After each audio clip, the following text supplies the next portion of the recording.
guests are also extremely talented, and they also work in a field that so many people aspire to. And let me tell you, being funny is not always easy. We have Miss Christina Linero and Rocco George, and we're going to talk a little bit about improv comedy. So many years ago, about probably 3 to 4 years ago now, I was on a road trip and I had purchased Tina Fey's book, Bossy Pants. And I was listening to it as I drove from Northern California down to San Diego, and she started to talk about improv and how she took an improv class and it absolutely changed her life. And I myself have been a motivational speaker for 17 years. I've been a coach. I thought that I was pretty good at communicating, at having a skill set that really could break through to people. But when I started taking improv, I really realized there was so much more that was possible. So thank you so much for being here, you guys. It's great to have you on the show. Thank you. It's an honor to be here with Bessie. And yes.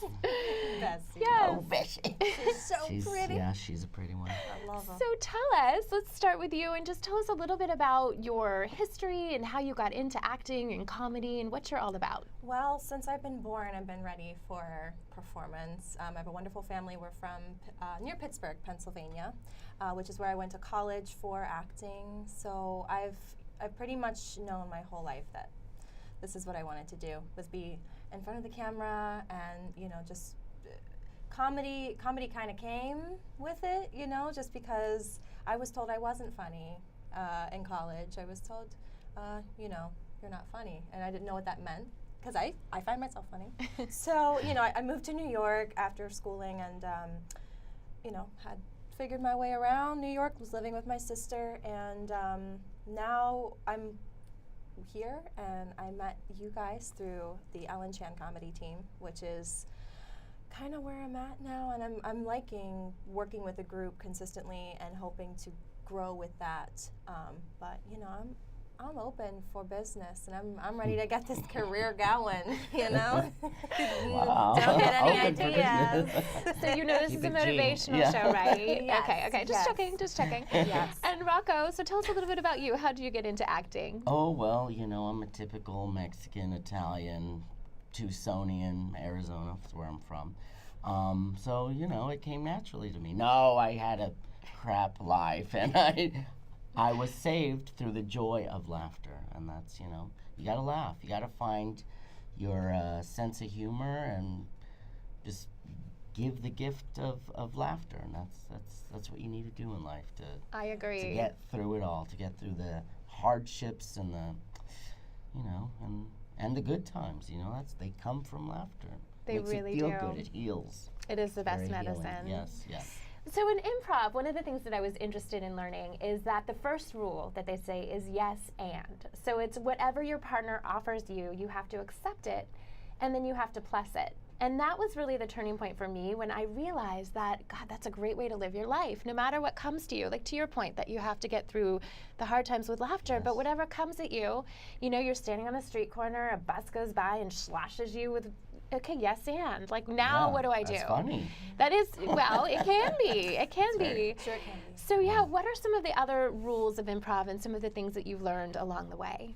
Well, the most important thing for me was learning to listen to people, to have that communication going, to understand people's physical, presence, to take cues from that, and because so many times in life you just want to rush through things and you want to say, here I am, look at me, but there's more to it. You need to communicate. You need to give those messages back to each other, back and forth. That's the most important part for me. I'm totally Fantastic. with you. Yeah.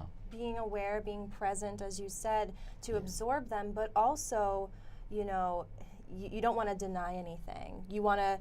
There's something in improv we call driving the scene, and as much as you are in control of your life and in a scene, for example, and kind of what's happening throughout the scene. If I go into it thinking, our relationship is as such, and then Rocco comes up with another idea, I don't want to deny him. So what I'm saying is, I don't want to deny anyone's addition to the scene. If they're giving me something, I don't want to say, well, I have a better idea. So unless it's really that much better, but you want to absorb and also kind of balance out without negating the other person's intentions and what they're bringing to the scene. Very good point. It's so interesting because acting is hard just in general, and you know, you can get a script and you can learn your lines and then you can drop into a character, but I don't think people realize how hard it is to just on the fly be able to step into something and then to go with it.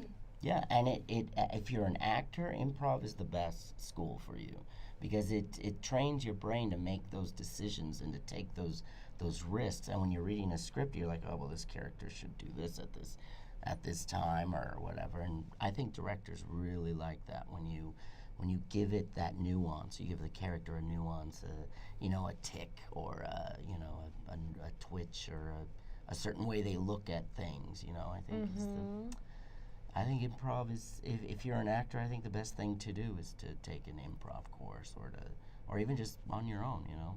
Fantastic. Well, we have a special surprise for our viewers and for you, since you're improvisers. We would love to just do a little 4 to 5 minute improv skit. All right. So everybody can see what literally happens. We're live, we're on camera, and all of the sudden, over to you. All right. All of a sudden. So, do you have any ideas for are us? you going to or- give us a I'll scenario? just observe. For this, I'll let you just come up with your scenario so people can see the process and what you do. Okay. Well, I think, you know, I think we can do that.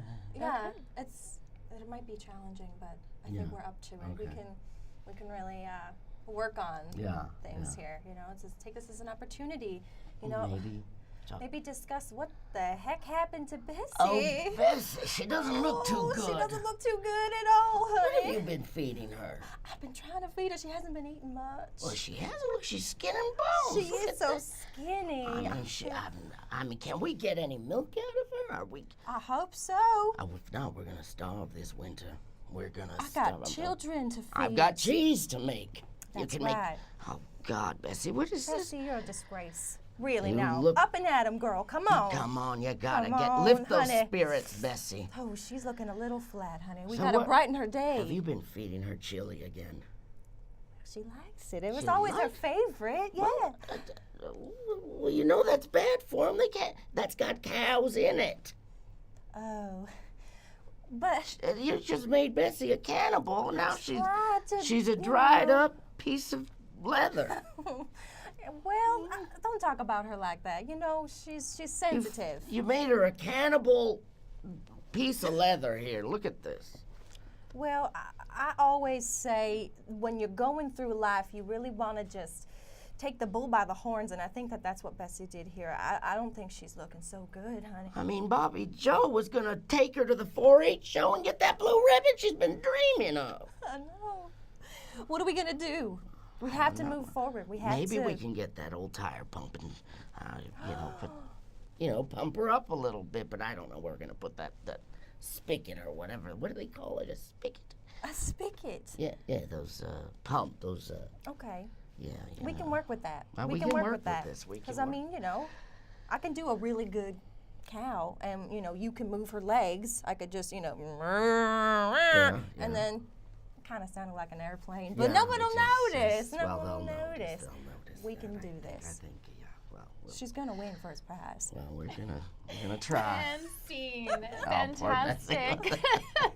That Poor was Bessie. great. No, and such great use of, you don't have any movement, you don't have props, so that was fantastic. Thank you so much for being put on the spot. But I wanted the viewers to see really what goes into being able to have to be creative and think on your feet and to make something out of nothing. We started with nothing and they made something that hopefully everybody thought was hilarious. So thank you so much. Maybe not, Bessie. What about you? Thank you so much for being here. It's been an absolute privilege. We would love to have you back on another show. And thank you for sharing your story and inspiring others. Thank you so much. Thank you. So thank you everybody for watching. This has been Ask Bonbon, where we introduce you to the people and the tools to create a life that you love. We want to say a special thank you for taking the time to watch today, and a very special thank you to Casey Makeup for makeup and styling for our show. And remember, if you have a dream, you can absolutely go out and achieve it. Bye for now.